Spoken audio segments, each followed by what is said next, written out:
सुबह 10 बजे से लेकर 11 बजे के बीच में उपस्थित हूं, बन के रहिएगा। एक छोटी सी कुंडली लेकर के आया हूं। इनका नाम थोड़ा अजीब है, आईडी पता नहीं, हो सकता है इनके लिए मीनिंगफुल हो, पर मुझे जो मिला है ये थोड़े नाराज भी हैं मुझसे, मत होइएगा। और आप की कुंडली के लिए थोड़ी विलंब जरूर हो गई है, पर कोई बात नहीं, इंतजार तो करना ही होता है थोड़ा सा कहीं भी। WHSHDJD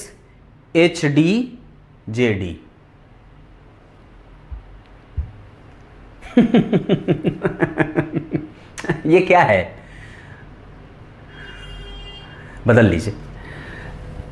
ये 9 नंबर की कुंडली बनती है, धनु लग्न के हैं आप। और बहुत अच्छी बात है, मैं विश्वास के साथ ये बात कह सकता हूं कि धनु लग्न की कुंडली है। वर्गोत्तम नवमांश और वर्गोत्तम लग्न की कुंडलियां बड़ी आगे जाती हैं। व्यक्ति श्रेष्ठ है, मजबूत है और अपने बल पर ये इतना कमा लेगा, इतना धन अर्जित कर ले, इतना यश अर्जित कर ले कि उसको किसी से मांगने की आवश्यकता ना पड़े।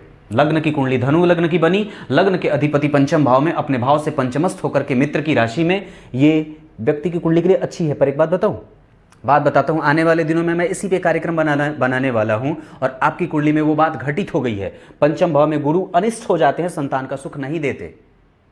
और एक बात, यहां के अधिपति जो जन्म कुंडली में बनते हैं पंचमेश, वो मंगल उच्च के हैं, पर शनि और शुक्र के साथ है। शनि मंगल एक साथ बैठ गए। यहाँ पे शुक्र जो है वो जन्म कुंडली में रोग भाव के अधिपति के साथ पंचम भाव के अधिपति बन गए। यहां से भी पंचम भाव में शुक्र और मंगल का संबंध बन रहा है। ये ठीक नहीं होता है। मंगल उच्च का है, दे सकता है, पर कई बार कि जन्म कुंडली में अगर बुध या मंगल जन्म कुंडली में, गौर करिएगा कि पंचम भाव के अधिपति अगर शुभ कर्त्री में फंसे हों, जैसे लगे हों, जैसे गुरु एक तरफ हो गए, एक तरफ चंद्रमा हो गए, और बीच में पंचम भाव के अधिपति मंगल, उसके आगे पीछे चंद्रमा और गुरु बन गए, तो अब व्यक्ति संतति का सुख भोगेगा।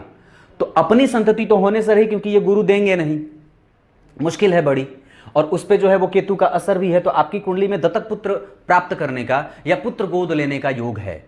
आपने सवाल भी यही पूछा था कि जन्म कुंडली में, आपकी कुंडली में 3 से 4 तरीके ऐसे बन रहे हैं जहां व्यक्ति अपने रिश्तेदार, अब एक बात और बताता हूं, दरअसल संततियां जो होती हैं वो बहुत आवश्यक होती हैं और ये व्यक्ति के मोक्ष को देने वाली होती हैं। ये मोक्ष का मार्ग खोलती हैं संतति, जो हमारे पुत्र और पुत्रियां होती हैं।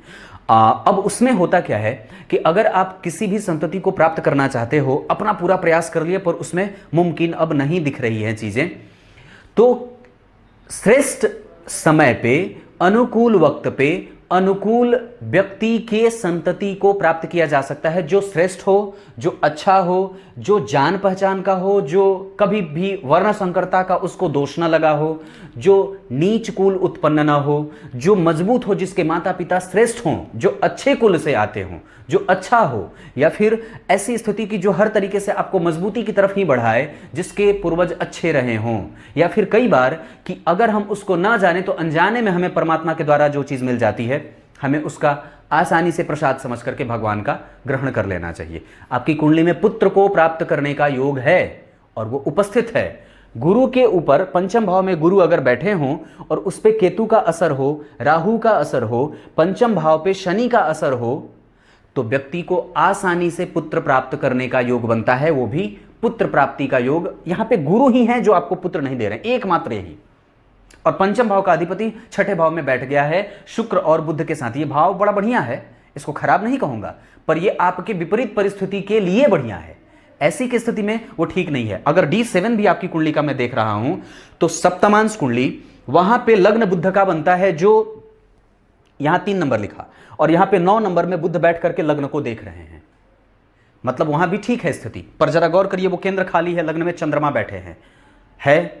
दूसरी बात है कि वहां पे सप्तम, जो पंचम भाव के अधिपति हैं, वो शुक्र, राहु और गुरु के साथ हैं, जो कि सप्तमेश होते हैं। तो वहां पे भी कभी कभी कमजोरी दिख रही है।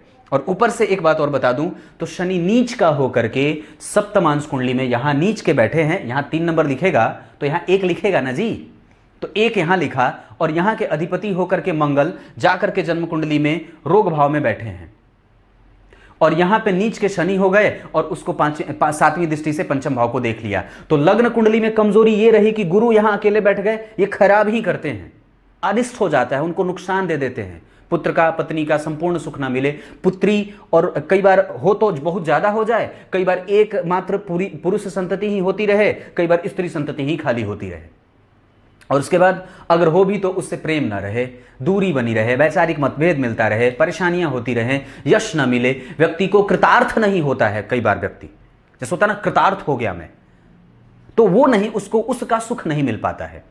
और थोड़ा सा एक बात और है कि यहाँ पे केतु का प्रभाव है, तो यहाँ पे भी व्यक्ति की कुंडली में, अब आपकी कुंडली में मैं थोड़ा सा शुक्र को देखूं तो शुक्र कैसे हैं। शुक्र आपकी कुंडली में जो बने हैं वो बनते तो हालांकि अशुभ भाव के अधिपति हैं, ठीक थे, पर उस शुक्र पे राहु का असर था, राहु केतु का, चंद्रमा का असर है, अष्टमेश के साथ बैठे हैं इस वजह से, और ऊपर से गुरु। 2-3 कारण हैं जो आपकी कुंडली में पुत्र संतति या फिर स्त्रियों के या फिर किसी भी तरीके के संतति का सुख नहीं दे रहे हैं।